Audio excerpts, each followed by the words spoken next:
This is All Grit. Hosted by Animesh and Tanya.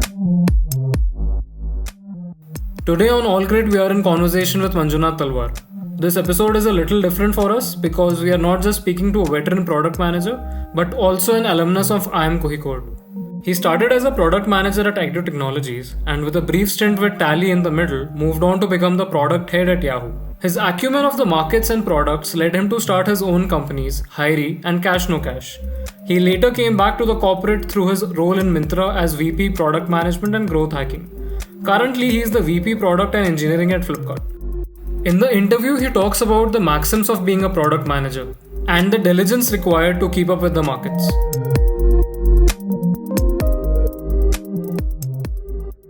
Hi, Manjunath. We are very, very excited to have you here. Welcome to the podcast, and I cannot wait to start the conversation. Thank you, Animesh and Tanya. Good to talk to you guys. Thank you for taking out the time and talking to us. Yep, welcome. So, this is the first time that we've had somebody from IIMK, somebody who shares, IIMK common with Animesh and I on the podcast. And that's why that makes this episode all the more special. Looking forward to our conversation. So we actually want to start from there. What led you, what inspired you to decide to go for an MBA at IIMK? My first job post my engineering was in a different domain than engineering, and I was kind of unsure if I understand all the nitty-gritties of businesses and how they run, and accounting to manufacturing to all the processes and stuff. So I thought maybe it's worth doing an MBA to learn business before I step in back to the industry and have a broader view of the different functions and how they operate. And I think IIMK precisely helped me on that at least.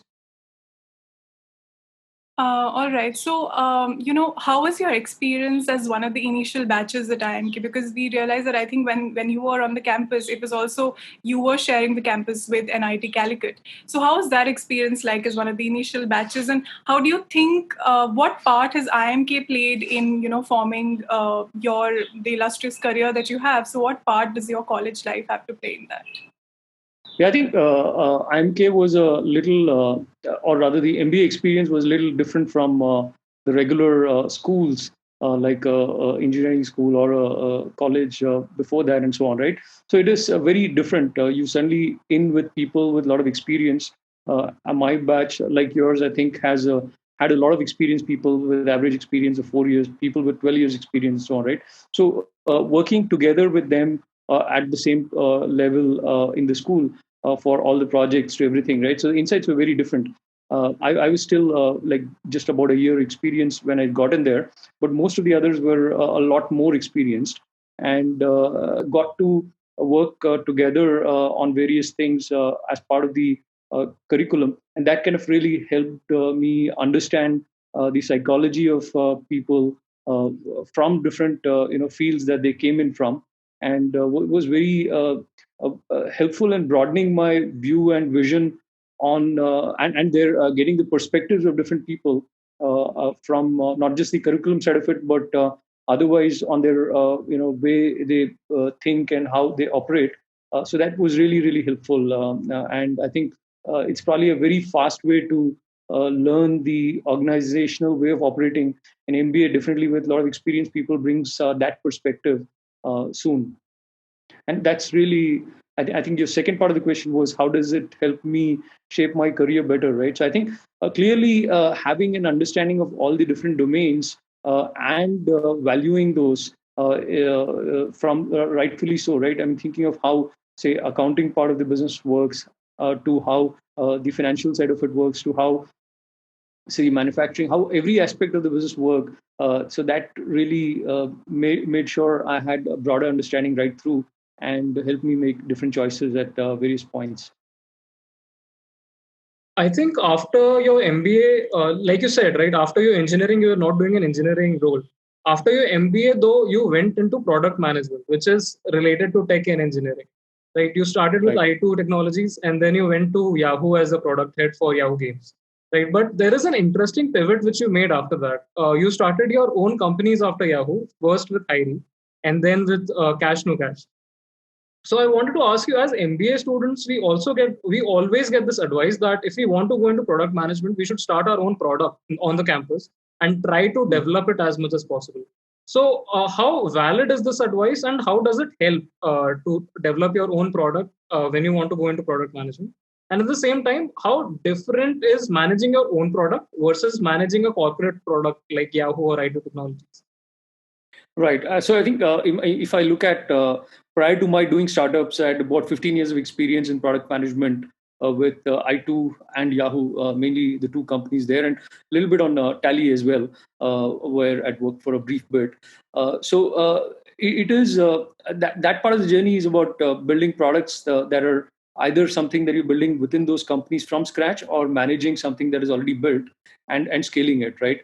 And the kind of decisions you make is siloed to some aspects that you understand while you're operating as a team with business, with engineering, with various stakeholders, and looking at customers, talking to customers, and understanding what customers' needs are, and so on.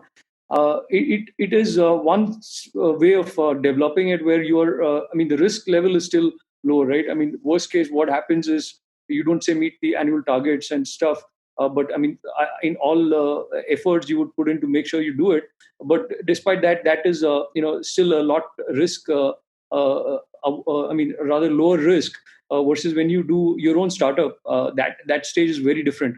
At that point, you are risking everything that you probably earned to put that into something and start off, and you're not getting paid per se to start your own journey, and you're investing in something that you believe is a good problem to solve and has a lot of customer base and would definitely solve for their problems. At that point, the level of risk is much higher. It's all or nothing, right?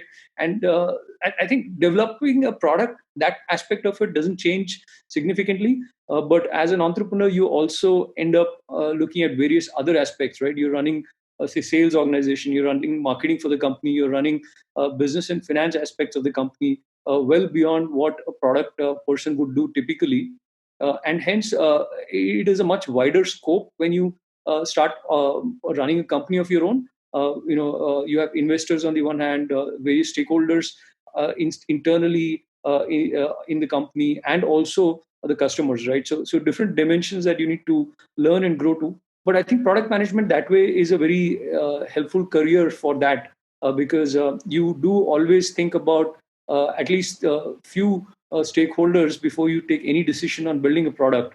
The largest part of that stakeholder is the customer, and how you're going to build and shape the product for that customer, and how do you deal with internal constraints on technology, availability of people, resourcing, and managing with the financial budget that is available from a marketing perspective, and so on. So you have a decent enough perspective as a product manager.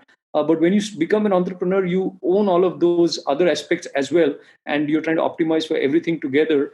And that gives you a very different learning as such. I think a much more riskier one, though, because you still have to figure out how to do that with much higher limitations at the start, at least.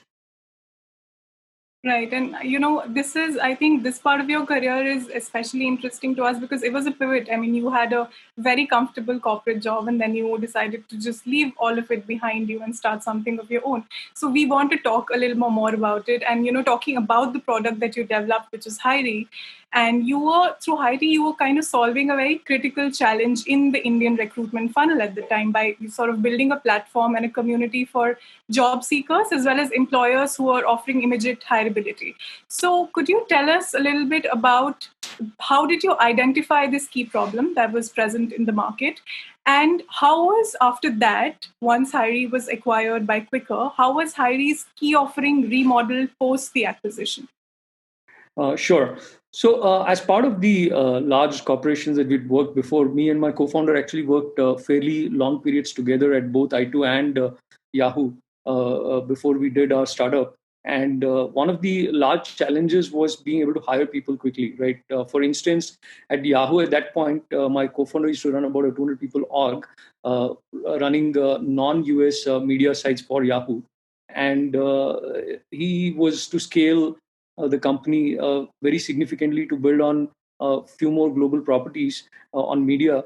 and we needed like 40-50 people. But then you don't have an immediate way to just do that from market, right? Hiring takes a long time, because in tech you do have notice period and stuff where once you decide to hire a person, you still have to wait for 1 to 3 months, and it's a long time before you can even make a decision on hiring them. And then you have like taken a stiff target of building something in 6 months, where you need like say 40 people is what I said. So with that, it just becomes impossible, right? So you end up losing out on opportunities to grow the business fast, because you can't build the tech fast enough, because you can't hire fast enough, right?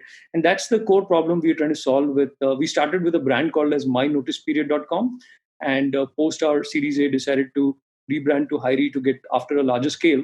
But the core problem we're trying to solve is for employers to be able to hire people faster, right? So if I need somebody in a week, can I get people who are already in their notice period? Are they able to join us in a week, join us in one day, join us immediately? So we had basically used technology to identify and segment people differently, like who are in notice period, who are available right now, and who will take time to join. And even within that, had something called as a Hiree rank or active rank, which is basically showing up candidates who are more in demand at that point, right? So if you are looking at, say, 10,000 Java developers in Bangalore, and with 4 years of experience, and you need to hire one of them, how do you go about it? Or maybe you need to hire 5 or 10 of them. How do you go about it, right? While they may all be in same kind of timeline for you.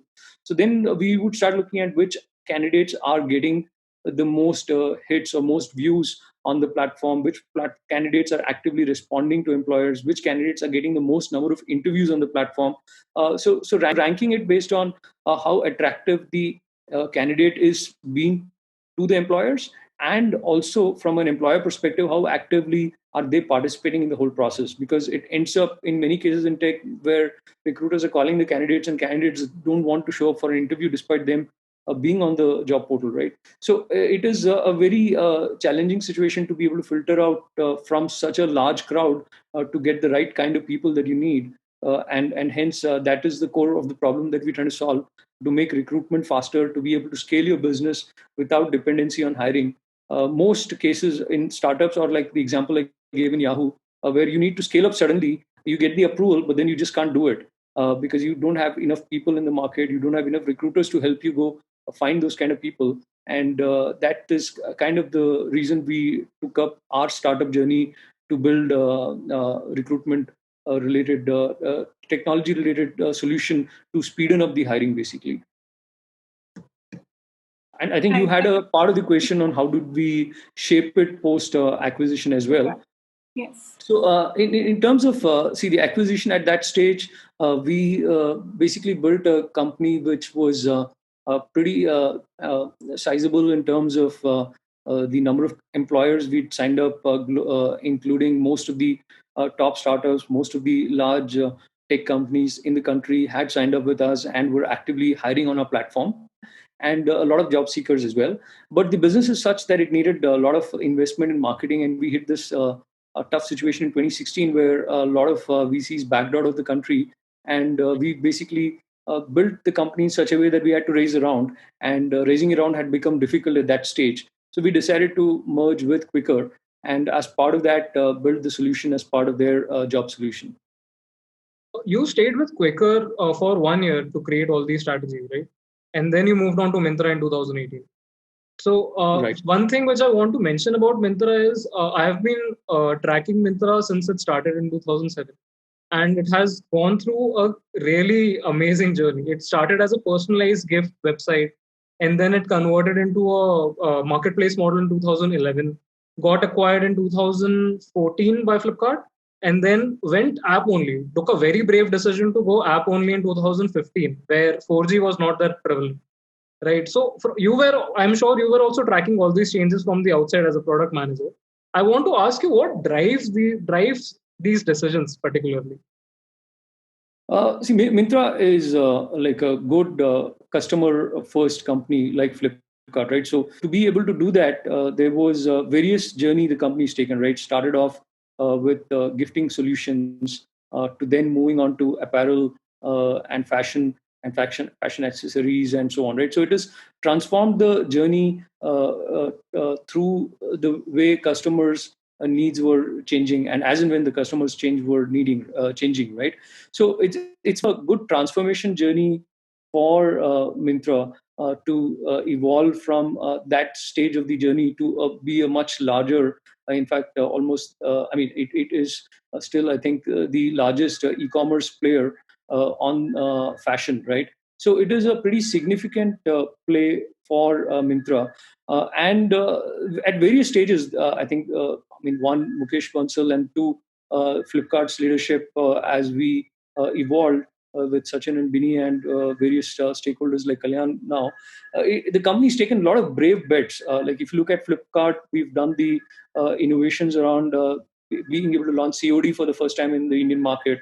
And the same way, there was a lot of bets taken. And some of these are bets that you want to test out and see how it works. Like Myntra did a very brave decision to go app only to be able to provide the best app experience. I think it still has the best app experience when it comes to e-commerce in fashion.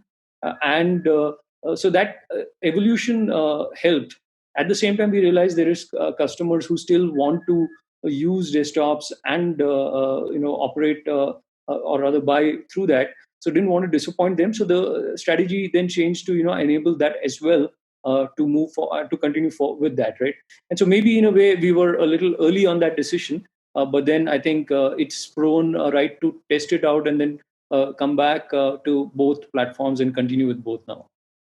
Extending that thought, so do products make the market, or is it the other way around? Markets make the product. It's a tough question. I don't know which way would you look at it, right? So I think, see, if you look at e-commerce journey itself for say Flipkart or Myntra, there were several e-commerce players in the country before Flipkart ventured in and Myntra ventured into e-commerce, but the scaling didn't happen as much, right? I mean, it was still there were various big players who tried it, but nothing came even close to what Flipkart and Myntra did. And the reason, and then now there's obviously more international players coming in the market also and trying their hands. But clearly the market was built by how Flipkart grew the business, built the business, customer first, focus on driving customer experience in a way which was unexpected at that moment from the other providers that had given it a try before, and took it to a very different level, the entire customer experience piece. So I think it is a two-way thing, right? One, there is technology and enablers on the technology side. Like now you have a lot of people with mobile, that helps. So there is technology adoption that helped. But at the same time, having something which is trustworthy, which is reliable service to be able to purchase online has created that market also, because the same market existed before. Like you can still shop offline, but I think shopping via Flipkart and Myntra has got so much more reliable that's your first choice in most cases before you venture out to shop, right? In person, if you really want to still. But so I think that has transformed the productization along with the technology levers in the market have helped it come together.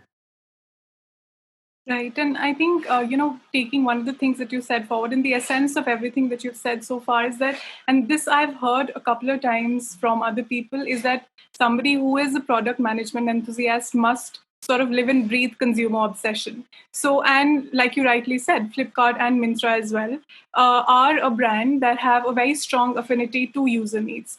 And an example, in the case of Flipkart would be that, Flipkart decided to pioneer a progressive web app in the form of Flipkart Lite a couple of years back to kind of provide a more engaging web experience to its users. So how do you think that Indian users especially have evolved since that move, and what is Flipkart doing to address their needs right now? I think clearly none of the products that are not customer first or customer need driven will even succeed or scale, right, beyond a point. And I think Flipkart and Myntra have shown that solution, a product solution coming out of Indian company, Indian startup that is scaled so much to have like a global reputation and such admiration from all of the global players in the market is valuable. I think there will be more and more product companies, more and more successful startups coming in, and we've seen the number of unicorns going up as well. But I think it is a fact that being able to focus on the right customer problem and solving it to an extent where customer is really happy beyond, say, what the offline solutions were or what the existing solutions were, will help scale, right? So as a product manager, you have to be obsessive about customer needs, metrics on the customer in terms of how are they happy in terms of the NPS, or how are they converting on your platform, how many do you acquire, how many do convert, why are they not converting, why are they converting, understanding every aspect of the customer journey and the insights on why they do what they do is going to help a product manager make better decision on what they need to build to enhance the customer experience further. Right. And what do you recognize as some of the key challenges when you talk about scaling a product in an Indian market, which is so diverse in terms of its demographics, and otherwise it's quite dynamic as well. So, what are the key challenges that you have identified so far? I think maybe I'll give my example of Cash No Cash. This is a startup we did while we were at Quikr in parallel for a social cause.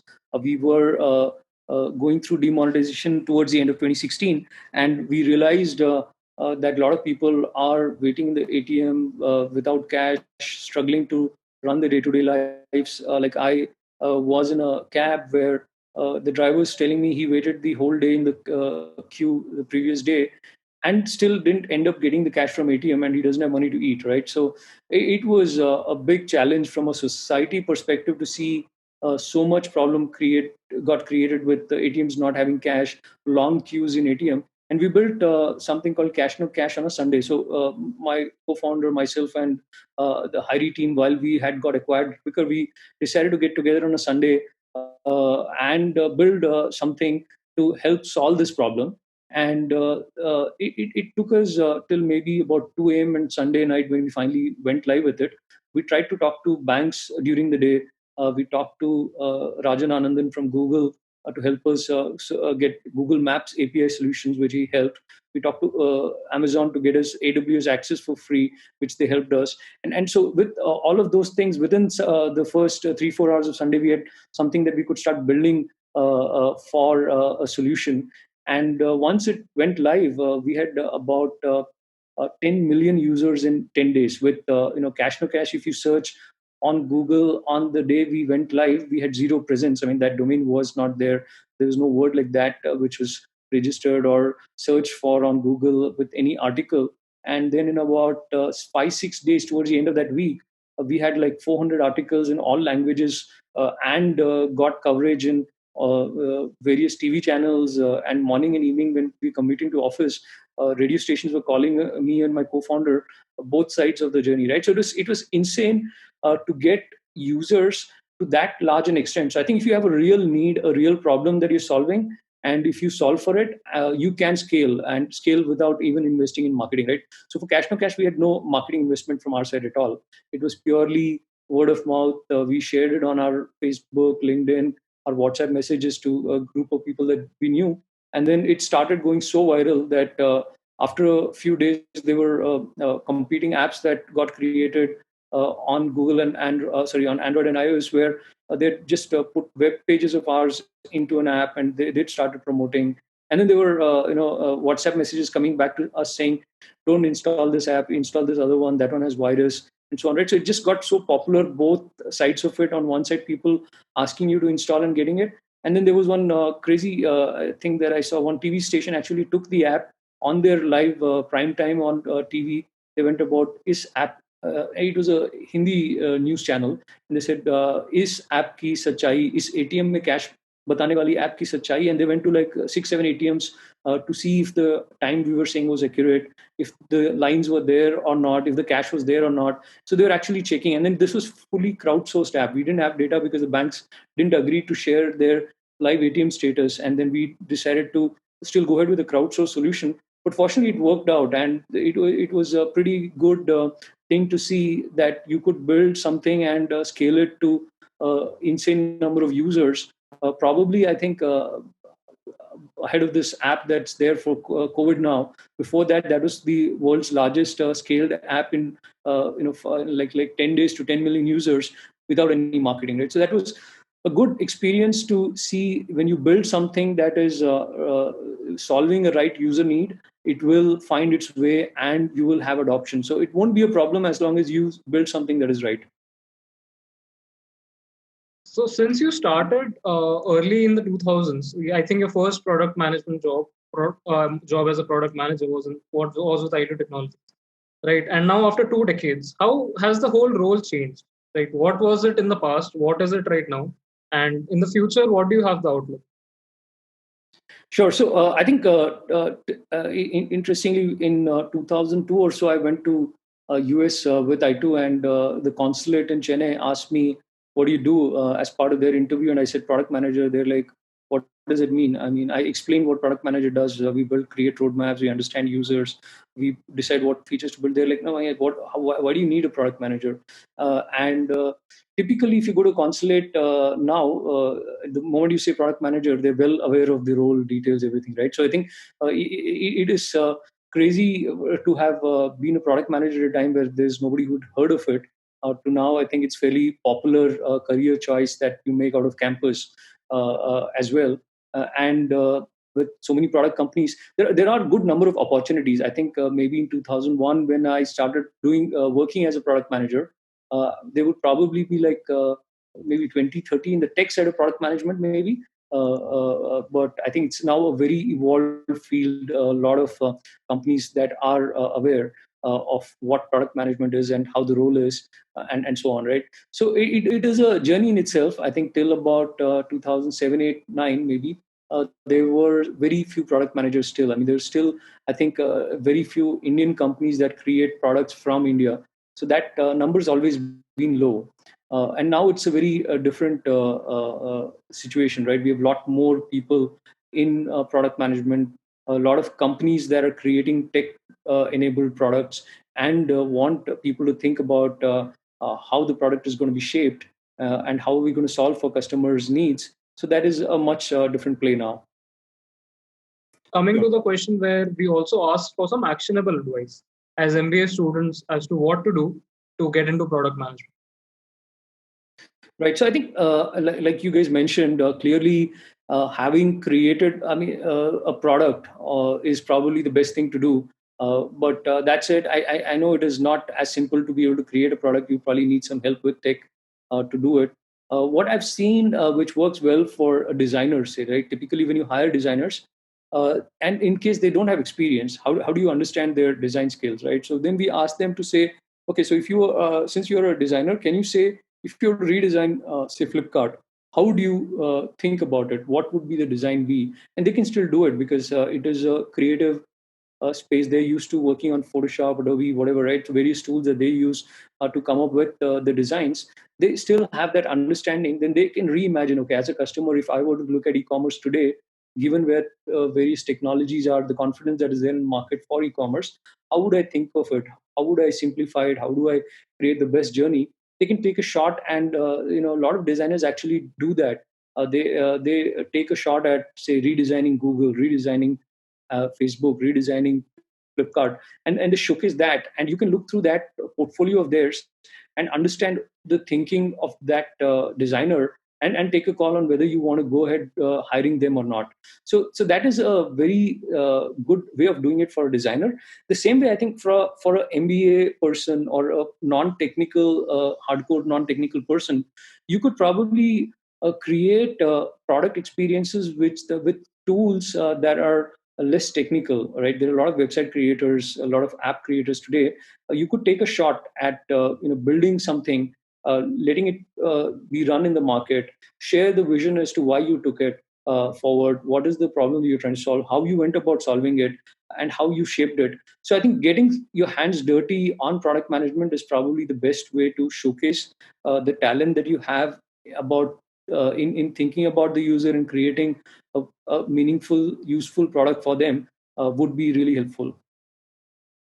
Yeah, and I guess what you're essentially saying is that it's really important to kind of build a mindset where you're able to identify problems and then have a solutions oriented approach to things, right? So just to build that approach is, I think, what you're essentially trying to say, and we should be focusing on through the MBA. Yeah, I mean, if you can get all the way to like building a product and taking it live, or a website and taking it live, that is helpful. If you're not able to get to that, but at least the thought process on how you're thinking to create that product, what would you do when you say get engineers to help you do that, and so on, right? So taking a shot at how you're going to think about the various aspects of the product, the user experience aspects of it, the data storage aspects of it. How are you going to think as a product person to shape that product to help meet the customer needs? What is the customer market segment you're going to go after? How are you going to address that segment's needs, and what is their segment's needs? If you are able to think through that, have a market research around what is the consumer you're going after, have a solution around how do you,